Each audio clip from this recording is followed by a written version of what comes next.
right, we'll give this thing a little exercise, see how she goes.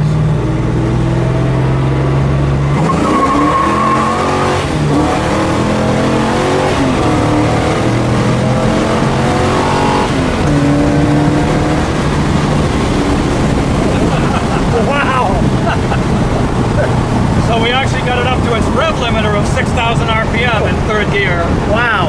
And I could just feel it just start to fade, and that's a cross ram scrambler. You can spin the tires at will in first and second gear. Delightful. Sure does make the blood pump, doesn't it? Delightful. Hi, I'm Lou with another episode of My Car Story, and we're out in the suburbs of Phoenix today, and I'm with Dan Curtis. Dan has brought an amazing AMC. He rebuilds AMCs, so this one will be, well, shop-worthy, shall we say. Dan, what did we bring today?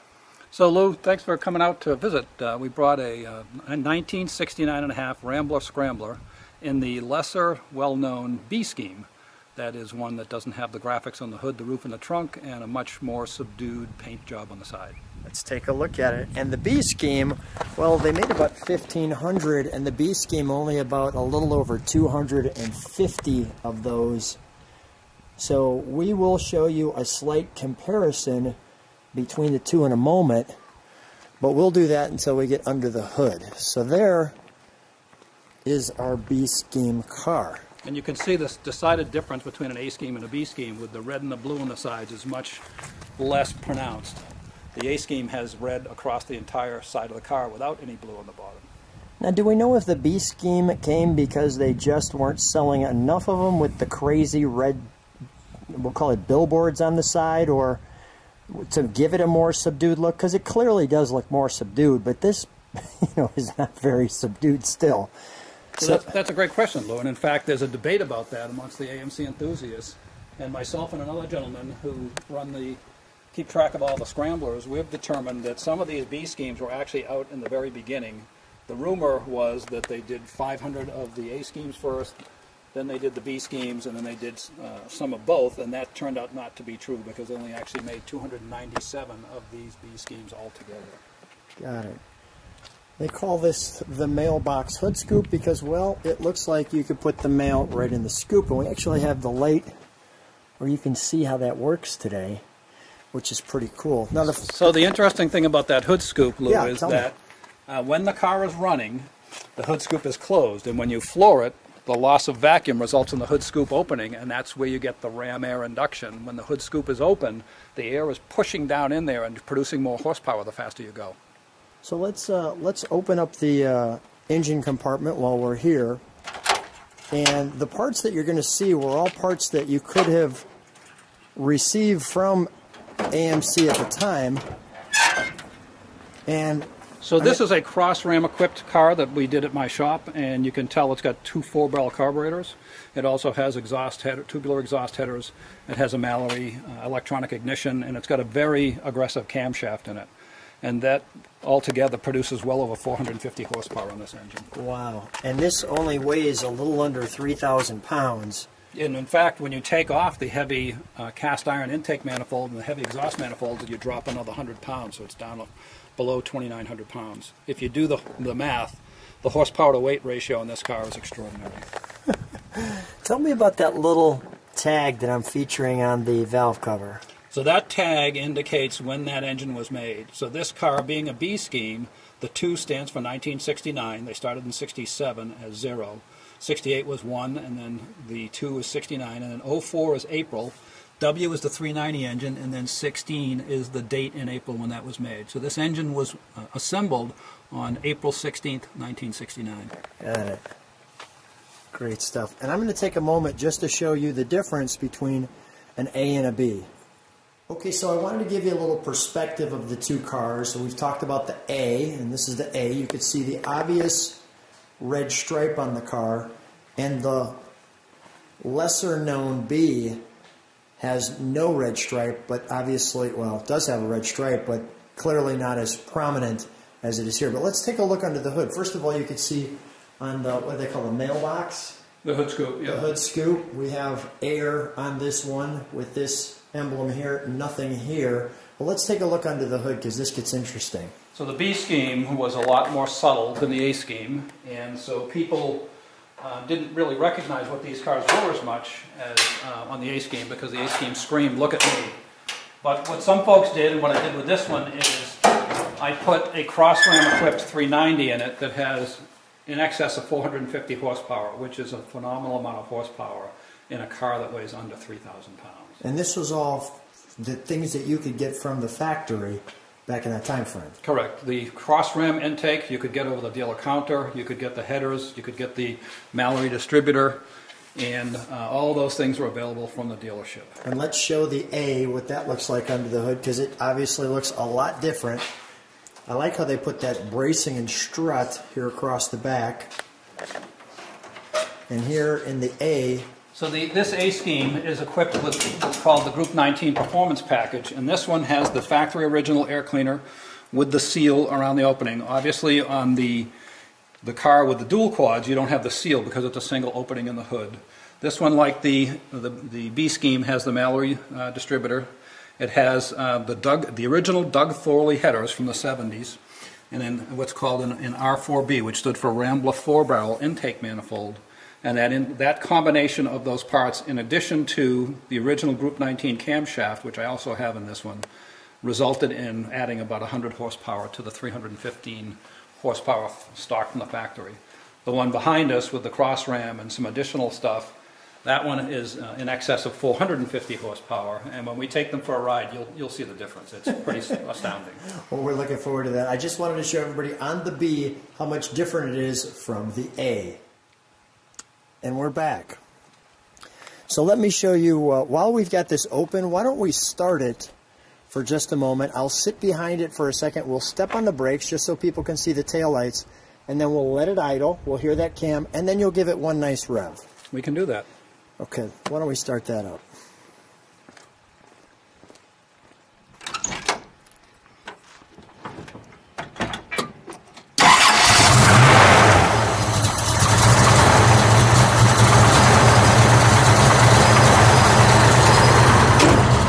Listen to that idle. Can you step on the brakes for 1 second?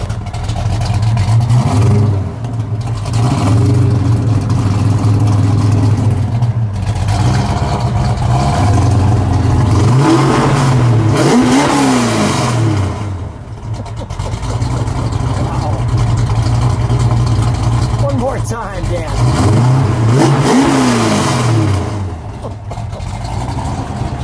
What an angry little car.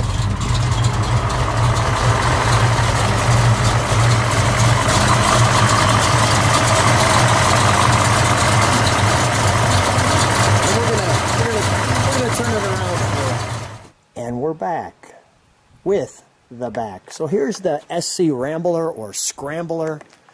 Now tell me the connection to Hurst. How did this all come together with Hurst? So Hurst was commissioned by we'll open this. Go ahead. American Motors to come on site and do the custom paint job on them, do the modifications, adding the torque links which give it traction, just doing a variety of different things on it that made it unique compared to the regular Rambler American car.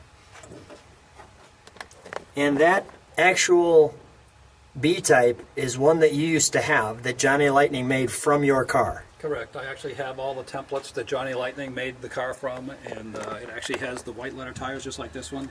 And it had the cross ram engine just like this one as well. And in fact, I've pretty much made this one to be identical to it, because after I sold it, I had seller's remorse.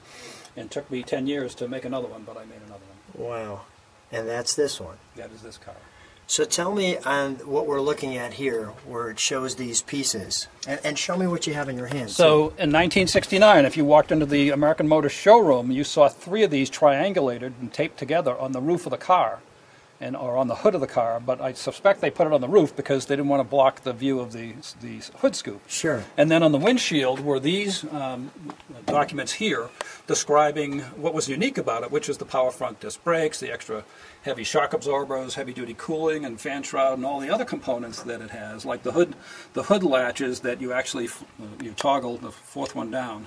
And you'll notice these racing mirrors and some other components on this, they're actually the same as the 1969 Hurst Olds. So Hurst was both making specialty cars for American Motors as well as for General Motors. The other interesting aspect of this, which this one does not have, is these came with glass pack mufflers, which make all sorts of noise. But I decided I couldn't stand listening to them anymore, so I took them off of this one. But and you have another one. Actually, it looks like that, the A scheme. And we'll show those on that one coming up after this one. So stay tuned. You'll see the A scheme that Dan has coming up. And Dan works on AMC cars. If you're interested in that, you could take a look in the description. We'll close that now. Actually, let me show this. Let me show one other thing that's unique to this car. This car is, what's the word, sympathetic restoration to it, because this is all original in here. Tell me about this, because what happens to that? So when the cars were coming down the line, you had a guy on the left side and a guy on the right side, and they had this heavy-duty, what was called sound deadener, which everybody assumed was undercoating, but it wasn't. It was sound deadener, and they sprayed it on so lumpy and heavy that over time, little chunks of it would fall off and go down and block the drain holes in between the quarter panel and the trunk drop down, and most of them ended up with some rot behind there. Jeez. This is an original Arizona car that never had that rot down in the rear quarters. And there was we'll talk about this in the drive, but there was a special woman who used to drive this car. We'll talk about her. Let me take a look at the interior for just a minute. May I? You may. Thank you. So this is actually the original interior that came with the car. And other than the carpet and some specialty floor mats that I put in it, this is the seat upholstery, and the other components in here are actually what came with the car. So this car is a 41,000-mile survivor who was just one partial repaint. 41,000-mile survivor. And I recall the AMC seats folding all the way back. Is that accurate? Yeah, correct. We'll see if it'll come back up. That's one of the... Well, don't break it. So you just toggle this thing back and forth, and a lot of people became family members with children as a result of these seats back in the 60s. We'll talk about that on the ride. Stay tuned. Now look at the top on that one. My goodness. That is the actual original headliner as it came from the factory. Look at that. Those are hard to come by. They make plastic reproductions, but the original ones are few and far between. And the Scrambler had the headrest exactly like that. That is the original headrest that came with this car that was on it in the factory. And then if you zoom in on the right side of the steering column, you'll see the 8,000 RPM tach. That was one of the items. It's a sun tach that Hurst added to these cars, amongst many other things. Let me just take one step back. I want to give everybody the complete. Take a moment to just take that in. And now I'll dive in. So right off the bat, you have the AMC wood grain 3-spoke, which is very nice, actually. That is an original unrestored wood grain steering wheel. Most of them crack from the heat, but this one was able to be survived because it was kept indoors. You got the right amount of pedals. Alternator, temperature gauge, the sun tach, which came there. There's the just under 40,000 miles. So the interesting thing about these cars is there's no oil pressure gauge in them. Seems crazy for a car like this. Yeah, you would think it would be something they would put in there. This one's equipped with an 8-quart oil pan, so I don't think we'll run out of oil anytime soon. Okay. What you're seeing now is a factory radio, and that was the only option you could get on these cars. And in fact, the dealership installed those. None of them came with a radio in it. One of the cars I restored had 2 holes in the front fender where the dealer drilled the first hole in the wrong place and put a chrome plug in it and drilled the second hole. Not this car, but one of the other ones I've restored. Amazing. Okay. Well, we've already listened to this one. I think all that's left is let's take it for a ride. So as we're about to go on a ride, I noticed the word Rogue. And you were sharing, Dan, that this is a Rogue Rambler. That's right, a Rambler American or a Rambler Rogue, which was the fancy version of the 2-door hardtop Rambler American. So this was the premier car that they turned into the Scrambler. Go ahead, pull that up if you would. And then the other thing you were showing is this piece here. And you'll notice on this upholstery, this is original upholstery, they had a flap on the back to cover the top of the bottom seat. When you get replacement seat covers from some of the suppliers, they lack this piece. They lack that piece. So just showing more of the originality of this car. And let's buckle in and take a ride. So we thought we'd give you a little time to just enjoy some of the ride, regardless of the stop. How do you feel driving this? And what's the what's the reaction when you drive this to a car show? So a lot of times when I pull into a car show, especially if I bring more than one red, white, and blue car, people will just stop what they're doing and stare as we drive by. And of course, this doesn't sound like Grandma's Rambler Americans, so they all give me thumbs up and have big smiles on their face. You show people a little.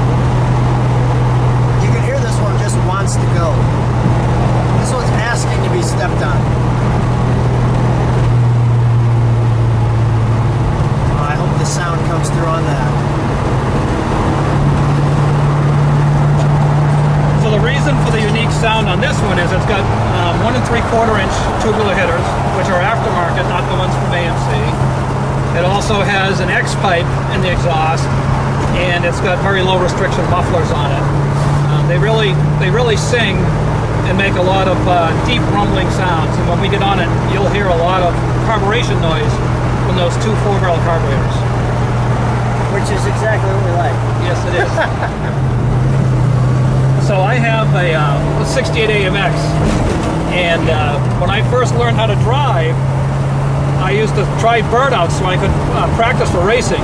And one day my brother came home and he said to me, "Hey, I see you did a burnout on Jacob's Trail up in Massachusetts." I said, "How did you know it was me?" He says, "It's your signature. I could tell it was your burnout." I can tell the signature burnout. Well, the AMCs with the traction bars in the back create an S-bend, and my car was the only one that would lay down this S-shaped burnout for 60 feet. And, we used to get a big kick out of that. That is good stuff right there. We just thought we'd share with you a little bit of the wonderful Arizona drive we've got right here. You can hear that motor pumping. That's awesome.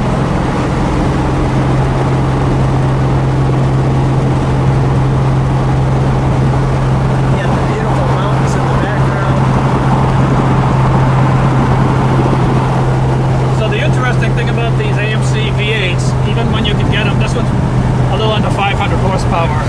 When you get them even that powerful, you can take them out and rag on them like we just did in the opening scene, and then you can drive them like Grandma's car. It just drives and runs and drives fine after flogging the heck out of it like we just did. You know, what's nice too is these bench seats. I mean, from a comfort standpoint, you know, obviously you can hear it rumbling. I'll just let people enjoy that sound as we sit. Well, it's hard for 50-year-old foam not to be comfortable, right? Yeah, I mean it's. But I'll bet your side hasn't been sat on more than a couple of hundred times in its entire life. So. Yeah, this side's okay. So we were commenting earlier. One of the things you'll note about riding in an old muscle car is the smell of the exhaust fumes of the big cam. Yeah, it's permeating the air all around us. Yeah, I'm coming home smelling like petrol tonight. Beats coming home smelling like perfume. Yes, I agree. It's a lot safer too. It is perfume, it's just a different kind. Yeah. Let you take this in. That's music. That's music right there. And we'll let you enjoy the mountains with us.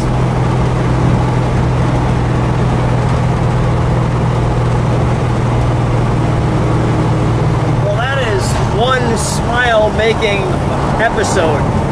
So if you like what you see, subscribe to the channel, hit the thumbs up on that one. Dan, what a treat taking this car out. And again, you build some of these cars. I'll put in the description of the video where you can get a car built like this with Dan, especially if it's an AMC. He has a whole warehouse full of parts like for these cars. What a treat. Hey, I always welcome taking the opportunity to go out and flog the car with a guest, Lou. I appreciate you coming out to do the video. My pleasure, thank you.